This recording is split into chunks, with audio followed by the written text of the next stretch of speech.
అందరికీ నా నమస్సులండి. అందరూ ఎలా ఉన్నారు? ఏం చేస్తున్నారు? బాగున్నారండి? అందంగా, ఆనందంగా, ఆరోగ్యంగా జీవితాన్ని ఆస్వాదించడానికి అమ్మా నాన్న ఆశీస్సులతో శ్రీ ప్రభా ఛానల్‌కు స్వాగతమండి. మేము బాగుండాలని, మీరు అంతకన్నా బాగుండాలని ఆ భగవంతుడిని మనస్ఫూర్తిగా ప్రార్థిస్తూ ఈరోజుటి వీడియో ప్రారంభించుకుందామండి. మొదటగా నా వీడియో చూస్తుంటే దయచేసి సబ్స్క్రైబ్ చేసుకోండి. ప్రక్కనే ఉన్న బెల్ ఐకాన్ని క్లిక్ చేస్తే నా వీడియోలు మీకు చేరుతాయండి. అలాగే వీడియోని మధ్యలో ఎక్కడ ఆపకుండా చివరి వరకు చూడండి. నేను తొలి ఏకాదశి పండుగ రోజు వీడియో నేను అప్లోడ్ చేస్తున్నానండి. వీడియో అనేది తర్వాత మేము మా వారు నేను బండి మీద వెళ్తూ ప్రయాణం చేస్తూ స్కిడ్ అయిపోయి పడిపోయాం కదండి. నేను ఆ వీడియో అప్లోడ్ చేశాను కదా. ఇది తొలి ఏకాదశి పండుగ రోజు నాటి వీడియోనండి. మరుసటి రోజు మేము పడిపోయాం అనమాట అండి. ఈ వీడియో అనేది అప్లోడ్ చేద్దాం అనుకున్నానండి. ఇంకా వాయిస్ ఓవర్ ఇచ్చుకోలేక బాధతోటి ఇంకా అలాగే ఉండిపోయానండి. ఆ రోజు భూదేవి తల్లికి ఇలా అందమైన ముగ్గు వేసుకున్నానండి. పసుపు కుంకాలతో అలంకరించుకున్నానండి. చాలా సంతోషంగా మనకి ముందు తొలి పండుగ కదండి. తొలి ఏకాదశి అంటే పేలాల పిండి అంతా తయారు చేసుకుంటాము. అలాగే శక్తి ఉంటే బూరెలు తయారు చేసుకుంటాము. అలాగే పొంగే పదార్థాలు తయారు చేసుకుంటాం. పాలు పొంగించుకొని పొంగల్ తయారు చేసుకుంటాం కదండి. తొలి ఏకాదశి ఇంక ఈ రోజు నుంచి మనకు వ్యవసాయం కార్యక్రమాలు కూడా మొదలవుతాయి అన్నమాట. పొలాల్లోకి అరకలు అలా వెళ్ళిపోతాయి. అలాగే గేదెల్ని, ఆవుల్ని, అలాగే ఎడ్లను మొత్తాన్ని అన్నిటిని కూడా పసుపు కుంకాలతో పూజించి ఆ రోజు వ్యవసాయం సాగుకి కొనసాగిస్తారనమాట. మొదలు పెడతారు, ప్రారంభిస్తారనమాట. పూలు కూడా చక్కగా పూసాయండి. చూసారు ఎంత అందంగా చక్కగా ఉన్నాయో. మనకి హాయ్ చెప్తున్నాయి, శుభోదయం చెప్తున్నాయి అన్నమాట అండి. ఇంక ఈరోజు వాయిస్ ఓవర్ ఇచ్చుకొని మీ అందరికీ కూడా ఈ వీడియోని అప్లోడ్ చేస్తున్నానండి.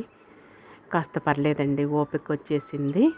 ఇక నిదానంగా వీడియోలు పెట్టుకుందామని చెప్పేసి ఈరోజు ఏకాదశినండి. అందుకోసం ఏకాదశి రోజున మళ్ళీ స్టార్ట్ చేస్తున్నాను అనమాట. రీస్టార్టింగ్ అనమాట. అందుకోసం అని చెప్పేసి మళ్ళీ వీడియో ఈరోజు నుంచి ప్రారంభిస్తున్నానండి, అప్లోడ్ చేస్తున్నాను అనమాట. పర్లేదండి, ఓపిక వచ్చేసింది. నిదానంగా చేస్తూ ఉంటే మీతోటి పంచుకుంటూ ఉంటుంటే ఆ సంతోషం, ఆనందం అనేది ఇంకా ఉత్సాహం అనేది ఇంకా ఎక్కువగా అవుతుంది కదండి. చూసారా పూలు కూడా ఎంత చక్కగా ఉన్నాయో. ఈ మధ్యలో కూడానండి పూలు ఎంత చక్కగా ఇంకా పెద్ద పెద్ద పూలుగా పూసాయండి. ఎంత అందంగా ఉన్నాయో. వీడియోలు తీయలేక బాధపడుతూ అలాగే ఉండిపోయానండి, చూస్తూ ఉండిపోయాను. ఈ అందాలను, ఈ చందాలను మీకు చూపించలేక ఈ విధంగా అంతే ఉండిపోయానండి. ఎంతో సంతోషంగా ఉండాను ఆ రోజు, ఏకాదశి రోజు. తర్వాత జరిగే విషయం మనకు తెలియదు కదండి. ఇదిగోండి కలర్ వేసుకుంటున్నాను అనమాట. ఇది గోద్రేజ్ వాళ్ళదనమాట అండి. బ్లాక్ వైట్ ఉంటుందన్నమాట. రెండు కూడా మిక్స్డ్ చేసేసుకొని బ్రష్తో వేసేసుకోవటం అనమాట అండి. ఇక గార్నియర్ అనమాట అండి, గోద్రేజ్ వాళ్ళ గార్నియర్ అనమాట. అది నాకు పడుతుందండి. హెయిర్కి అనేది కలర్ అనేది చక్కగా పడుతుందన్నమాట. ఒక 5 నిమిషాలు అలా ఉంచేసుకొని షాంపూ పెట్టి తలస్నానం చేయటం అనమాట అండి. ఇంటికి ఈజీ అది పట్టదండి. ఇంక ఇలా వేసేసుకొని గిన్నెలో పెట్టేసేసుకొని వేసుకుంటాను అనమాట. ఇక వేడి నీళ్ళే తలస్నానం చేసేసుకుంటాను అనమాట. 15 రోజుల వరకు ఉంటుందండి. 15-20 రోజుల వరకు ఉంటుందండి. ఏ ప్రాబ్లం ఉండదండి. చక్కగా బాగుంటుందన్నమాట. మనకి ఫేస్ మీద కూడా ఏమన్నా మచ్చలు అలా ఏమి ఉండవండి. ఒక స్లిప్ ఇస్తారు, అందులో ప్రాసెస్ అంతా ఉంటుందన్నమాట. ఎలా చేయాలి, ఏ విధంగా వాడాలి అనే విధానం అంతా తెలియజేస్తుంది. తెలుగు, ఇంగ్లీషు, అలాగే హిందీ అన్ని భాషల్లో ఉంటుందన్నమాట. ఈ విధంగా రాసుకున్నానండి. ఉదయాన్నే భక్తి టీవీ పెట్టుకున్నాము. తొలి ఏకాదశి రోజున పంతులు గారు చెప్పే భక్తి టీవీలో అన్నీ చక్కగా ప్రసంగాలు వింటూ భక్తి పారవస్యంతో మునిగిపోతూ ఎంతో సంతోషంతో, ఆనందంతో ఈ సంవత్సరం అంతా హాయిగా సంతోషంగా గడపాలి అని చెప్పేసి పనులన్నీ చకచకా చేసుకుంటున్నామండి మా వారు నేను. అనుకోకుండా సడన్గా ఒక బ్యాడ్ న్యూస్ అనేది వచ్చేసిందండి. ఇక అందుకోసమని అక్కడికి ఉరుకులు పరుగులు పెట్టాల్సి వచ్చేసిందండి. ఇక తప్పని పరిస్థితి, తప్పదండి. ఇక అందుకోసమని బయలుదేరాల్సి వచ్చింది. ఇక మార్గ మధ్యంలో మేము మరుసటి రోజు మరలా ఇక బండి మీద ప్రయాణం చేస్తూ మా వారు నేను స్కిడ్ అయిపోయి పడిపోయాం అనమాట. ఇక ఈ 10 రోజుల నుంచి అందుకే వీడియో అనేది చేయలేకపోయానండి. వీడియో పెట్టలేకపోయాను. నడవలేని పరిస్థితి, కూర్చోలేని పరిస్థితి, నిలబడలేని లేని పరిస్థితి అండి నాది. అంత ఘోర ప్రమాదం నుంచి భగవంతుడు కాపాడాడండి, రక్షించాడనమాట. ఆ మహాదేవుడికి ఆ భగవంతుడికి పూజలు చేయించుకోవాలని భగవంతుడు నన్ను మా వారిని ఈ విధంగా కాపాడాడు, రక్షించాడండి. ఎంతో సంతోషించాము, భగవంతుడికి కృతజ్ఞతలు తెలుపుకున్నామండి. తేలికపాటి దెబ్బలతోటి భగవంతుడు మమ్మల్ని కాపాడాడు, రక్షించాడండి. విష్ణుమూర్తి తండ్రి శేషశయనం పైన చక్కగా చూసారా, ఎంత చక్కగా లక్ష్మీదేవి తల్లితోటి పాదాలు వర్తించుకుంటే ఎలా కూర్చున్నారు. ఆ పంతులు గారు చెప్పే భక్తిపరమైన మాటలు వింటూ, ఆ ప్రసంగాలు వింటూ మా పనులతో మేము బిజీ అయిపోయామండి. వినండి మీరు కూడా, ఎంత చక్కగా ఉన్నాయో, ఎంత ఆనందంగా ఉన్నాయో భక్తి పార్వస్యంతో. పరలోక మోక్షాన్ని పొందడానికి మనం ప్రార్థించాలి. ఆ ప్రార్థనకు ఏం చేయాలి? ఉపవసించాలి. ఉపవసించడం అంటే స్వామికి ఉపాసన చేయటమే.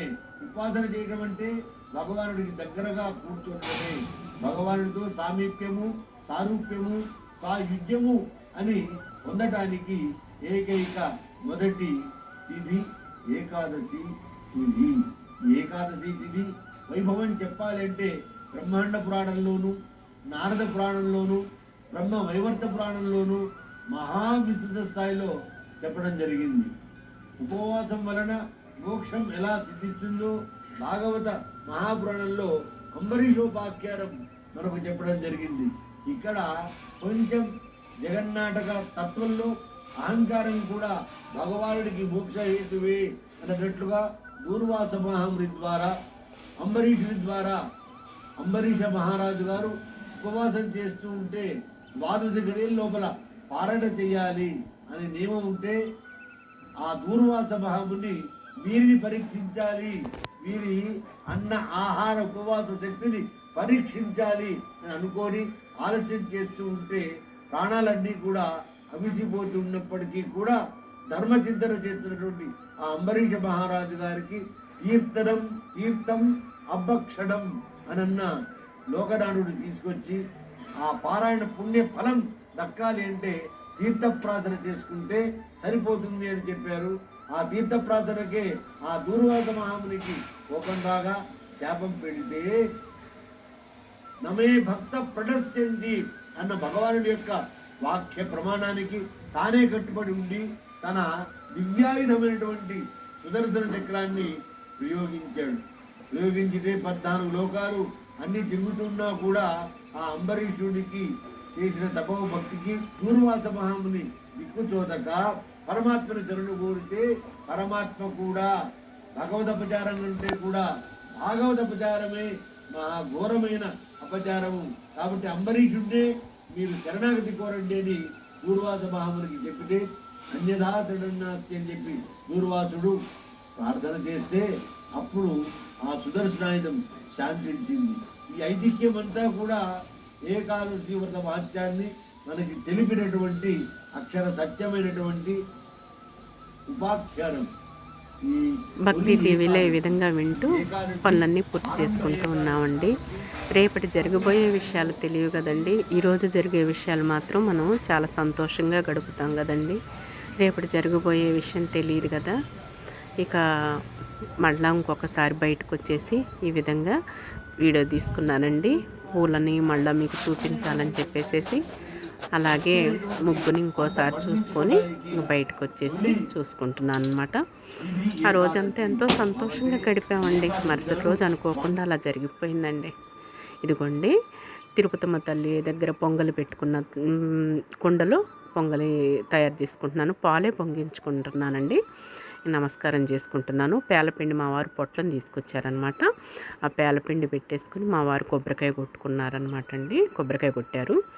ఇక పాలు అలాగే పేలపిండి పెట్టుకొని ప్రసాదం పెట్టుకున్నామండి. ఇక త్వరగా పనులన్నీ ముగించుకున్నామండి.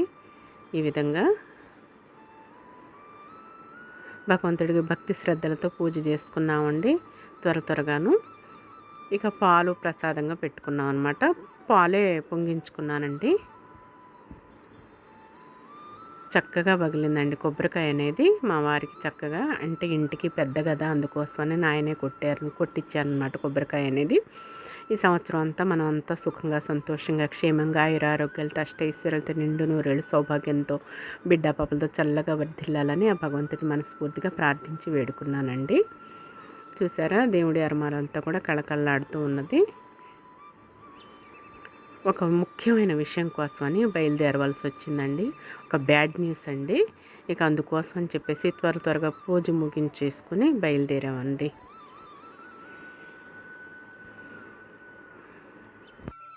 ఈ వీడియో వచ్చేసి అంతకు ముందు రోజు వీడియోనండి, ఏకాదశి ముందు రోజు వీడియో అనమాట. ఆ రోజు పునుగులు వేస్తున్నానండి బ్రేక్ఫాస్ట్గా. పునుగులు అంటే బాగా ఇష్టపడుతున్నాం కదా మా వారు నేను. త్వరగా గోధుమ పిండి, అలాగే రాగి పిండి, కొంచెం తినే సోడా, అలాగే సాల్ట్, కొంచెం జీలకర్ర, ఉల్లిపాయ, పచ్చిమిరపాయ ఈ విధంగా తయారు చేసేసుకొని కొంచెం పెరుగు వేసేసుకొని బాగా పఫీగా తయారు చేసేసుకొని బాగా ఈ విధంగా తయారు చేస్తున్నా కదా. పునుగులు అంటే బాగా ఇష్టపడుతున్నాం కదండి. టకటక పునుగులు రెడీ చేస్తున్నానండి. అంతకుముందు వీడియో అన్నమాట అండి ఇది. మా బ్రేక్ఫాస్ట్ వచ్చేసి పునుగులు తయారు చేస్తున్నానండి.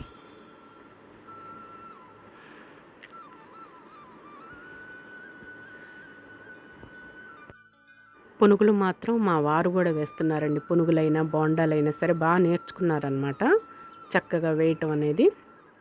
పిండి కలిపి పెట్టి ఉంచితే ఆయనైనా వేసేస్తున్నారండి. ఇక చక్కగా బోండాలకి పునుగులకి అలవాటు అయిపోయామండి. కాకపోతే ప్రొద్దున్నే దానిమ్మ గింజలు లేకపోతే బత్తాయిలు వస్తున్నాయి కదండి.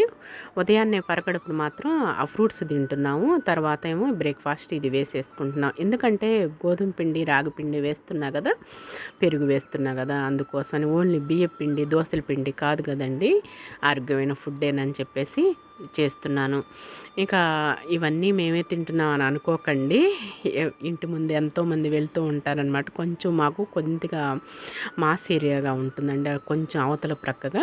ఇంక వాళ్ళు అటు ఇటు తిరుగుతూ ఉంటుంటే వాళ్ళ చేతుల్లో పెట్టేసేస్తానండి. మా వారికి నాకు ఒక వాయి అయితే సరిపోతాయండి. రెండో వాయి వచ్చేసి పెట్టేసేస్తా. నా కన్ను పెద్దదే, చెయ్యి పెద్దదేనంటే పెడతానండి ఎవరికొకళ్ళకి. పుణ్యం కొద్దీ పురుషుడు, దానం కొద్దీ బిడ్డలు అన్నారు కదండి. మనం తింటే వెంటనే తెల్లారి వెళ్ళిపోతాం, కానీ పెట్టుకుంటేనే పుణ్యం కదండి, మంచిది కదండి. భగవంతుడు మనకి ఇచ్చాడు చాలండి, అంతవరకు తృప్తి చాలు. ఆశకి అంతం ఎక్కడున్నదండి. చక్కగా పునుగులు వేయటంలో ఎక్స్పర్ట్ అయిపోయానండి. హోటల్ స్టైల్లో వేస్తున్నాను అనమాట. ఎంతో సంబరపడిపోతూ ఉంటున్నాను అనమాట సంతోషంతో. మన చెయ్యి అమృతం కదా అని చూపిస్తున్నాను. మన చేతులతో మనం తయారు చేసుకుంటే ఎంతో సంతోషం కదా, భర్త బిడ్డలకి పెట్టుకుంటే అని చెప్పేసి చెప్తున్నానండి. ఇక త్వరగా పాలు పొంగించేసుకొని ఇక మా వారు నేను ఒక బ్యాడ్ న్యూస్ అండి, అందుకోసమని వెళ్ళవలసి వచ్చేసి వెళ్ళిపోయామండి. తర్వాత స్కిడ్ అయిపోయి పడిపోయామండి. ఇంకా ఈరోజైతే ఈ వీడియో మీతో షేర్ చేస్తున్నానండి. ఈ వీడియో మీకు నచ్చుతుందని భావిస్తున్నానండి. నచ్చితే లైక్ చేయండి, షేర్ చేయండి, సబ్స్క్రైబ్ చేసుకోండి. మరలా రేపటి వీడియోలోనే కలుసుకుందామండి. అంతవరకు సెలవు. నమస్తేనండి.